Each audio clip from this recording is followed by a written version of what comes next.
তো এই ভিডিওতে আমি আমার প্রবাসী ভাইদের, যারা বাঙালি প্রবাসী ভাইরা মিডল ইস্টে বিভিন্ন দেশে থাকে, তাদেরকে উদ্দেশ্য করে কিছু কথা বলতে চাই। মনোযোগ দিয়ে শুনবেন আশা করি। এবং আমার বাঙালি ভাই যারা এই ভিডিওটি দেখছেন তারা অবশ্যই ভিডিওটি শেয়ার করবেন, বেশি বেশি শেয়ার করবেন, যাতে এই ভিডিওটি আমার প্রবাসী ভাইদের সামনে যায়।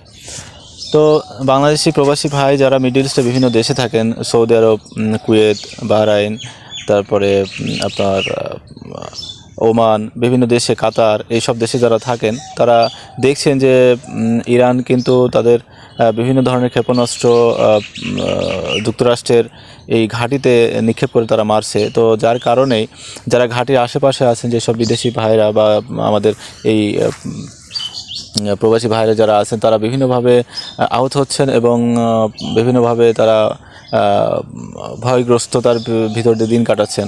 এবং গতকালকে দেখলাম যে সৌদি আরব, ওমান, কুয়েত, এইসব দেশের যারা প্রধানমন্ত্রী আছে তারা একটা ঘোষণা দিয়েছেন যে প্রবাসী যারা আছে তারা এইসব ভিডিওগুলো ধারণ করে তারা পোস্ট করতে পারবে না। তো যার কারণে কিন্তু গতকালকে কুয়েতের 6 জন বাংলাদেশি আটক হয়েছেন, যারা দেখেছেন যে ইরান যখন এই ঘাঁটিকে লক্ষ্য করে ক্ষেপণাস্ত্র ছুড়ছিল, তার কিছু অংশ পড়েছিল এবং সেটা কিছু বাঙালি ভাইরা সেটার কাছে গিয়ে তারা দেখছিলেন এবং বিভিন্ন ধরনের ধারণা করছিলেন যে এটা লোহা নাকি পিতল, এই সকল ধারণা করছিল, যার পরিপ্রেক্ষিতে তারা কিন্তু আটকা পড়েছে। তারা আইনশৃঙ্খলা বাহিনী তাদেরকে সেখানে আটক করেছে। তো এই ঘটনাগুলো আমাদের বাঙালি ভাইরা এটা নিত্য নৈমিত্তিকভাবে করছে, তাদের জীবনের ঝুঁকি নিয়েও তারা কিন্তু ভিডিও ধারণ করে পোস্ট করছেন। তো আপনি যে দেশে আছেন সেই দেশের রুলস অ্যান্ড রেগুলেশন আপনার মেনে নেওয়া উচিত, কারণ আপনি সেই দেশে গেছেন আপনার জীবিকার তাগিদে, সেখানে ইনকাম করছেন এবং বাংলাদেশে পাঠাচ্ছেন। দেখেন, আমরা বাঙালি হিসেবে আমরা এমন একটা জাতি যে আমাদের কোনো এমন একটা অবলম্বন নেই যে যার দরুন আমরা কোনো একটা পক্ষ নিব।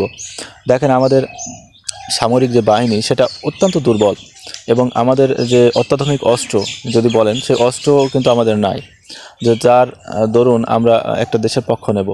আমরা আমাদের দেশটা বেশিরভাগই অর্থনৈতিকভাবে নির্ভরশীল হয়ে থাকে এই বৈদেশিক মুদ্রার উপরে।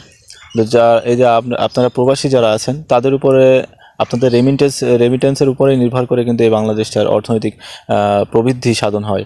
তো যার দরুন এই জন্য এমন কোনো কাজ করা যাবে না যার দরুন আপনাদের বিদেশ থেকে বাংলাদেশে চলে আসতে হয় বা আপনারা ওই দেশে অসুবিধার ভিতর পড়ে যান, এমন কোনো কাজ আপনাদের করা যাবে না। এবং আমরা বাঙালি, অবশ্যই আপনি একটা পক্ষ নিতেই পারেন, কিন্তু এমনভাবে নেওয়া যাবে না যেটা আপনি মার্ক হয়ে থাকেন। তো অবশ্যই মুসলিম হিসেবে আমরা ইরানকে সাপোর্ট করি, সেটা আমাদের তো অর্থনৈতিক ক্যাপাবিলিটি নাই বা ওইভাবে প্রশাসনিক ক্যাপাবিলিটি নাই, অস্ত্রের সরঞ্জাম বা অস্ত্রের দিক থেকেও কিন্তু আমরা ক্যাপাবিলিটি নাই, আমাদের কিছুই নাই। তো সেই ক্ষেত্রে আমরা ইরানের জন্য দোয়া করতে পারি মন থেকে। এই দোয়াটাই হবে আমাদের মূল অস্ত্র বা মূল সাপোর্ট। তো এই জন্যই বলছি যে আপনারা যারা বিদেশে আছেন তারা একটু সচেতনভাবে থাকবেন। বিভিন্ন সময় আক্রমণ হচ্ছে। গতকালকে দেখলাম যে সৌদি আরবে যে তেলের যে কোম্পানি, সেখানে একটা মিসাইল নিক্ষেপ করেছে এবং সেটা ইসরায়েল করেছে, পরবর্তীতে জানা গেছে। প্রথম দিকে মনে হচ্ছিল যে এটা ইরান করেছে, সৌদি আরব যারা ওখানে নীতি নির্ধারণী আছে তারাও মনে করছিল যে ইরান করেছে, কিন্তু পরে দেখা গেছে এটা ইসরায়েল মেরেছে। তো এই জন্যই বাঙালি ভাইরা যারা আছেন বিদেশে, তাদের প্রতি একটাই অনুরোধ, আপনারা একটু সাবধানে থাকবেন।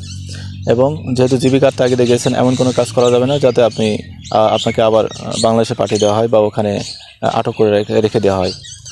তো এই জন্যই বলছি যে আমাদের মূল অস্ত্র দোয়া, মন থেকে দোয়া করা, তাছাড়া আমাদের অন্য কোনো ক্যাপাবিলিটি নাই। তো বন্ধুরা, ভালো থাকবেন সবাই, এবং আপনি আমার চ্যানেলে অথবা পেজে নতুন হলে অবশ্যই চ্যানেলটি সাবস্ক্রাইব করে দেবেন অথবা পেজটি ফলো দিয়ে রাখবেন। ধন্যবাদ।